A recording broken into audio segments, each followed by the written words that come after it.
போவாங்க வருவாங்க, ஜாலியாக இருக்கும் அவங்களோட லைஃப் ஸ்டைலு. வெளில ஜெயில் வாசலில் மாலை போட்டுலாம் வரவேற்பாங்க, எல்லாம் நடக்கும். வந்து 10 இன்ஸ்டாகிராம் ரீல்ஸ் பண்ணுவாங்க, கத்தி எடுக்கிறது, வாழை எடுக்கிறது, அதை எடுக்கிறது பயங்கரமாக இருக்கும். அப்படியே கையை ஆட்டிகிட்டே போவாங்க ஜெயிலுக்கு. அதனால் அதுக்குன்னு சில பாட்டு இருக்குது, வீரமான பாட்டெல்லாம் இருக்குது, சில சினிமா பாட்டெல்லாம் இருக்குது, அதெல்லாம் போடுவாங்க. அடுத்து ஒரு வயதாக்கு வருவாங்க, அடுத்து ஒரு வயதில் மாக்கு எவ்வளோ வந்து வெட்டுவான், முடிஞ்சு போயிடும், ஃபியூஸ் போயிடும், அவ்வளோதான் முடிஞ்சுது. ஆனால் இது அல்ல சிறை வாழ்க்கை. சிறைங்கிறது தண்டனையானது பிறகு ஒரு வாழ்க்கை ஆரம்பிக்கும். இது அப்படியே ஓடி இருந்தம்பி போனாப்புல தெரியும், வெயிலில் வந்தால் அப்படி தெரியும். அப்புறம் அதை பற்றி வீரக்கதைகள் கொஞ்சம் நேரம் பேசுவாங்க, அப்படியே ஒரு கூட்டமாக இருப்பாங்க. தண்டனையாவது பற்றி லைஃபு கான்விக்ட் அதுதான் ஜெயிலு. இது சும்மா அது ஹாஸ்டல்.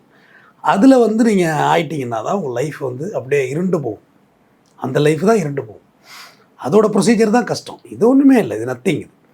அதில் உள்ளவங்கள ஒரு 10 வருஷம் தண்டனை பெற்று வர்றாங்கல்ல, அவங்கள நீங்கள் சந்தித்து பேசுனீங்கன்னு வைங்களேன், அவங்கள விட ஒரு பொலைட் பர்சனை நீங்கள் பார்க்கவே முடியாது.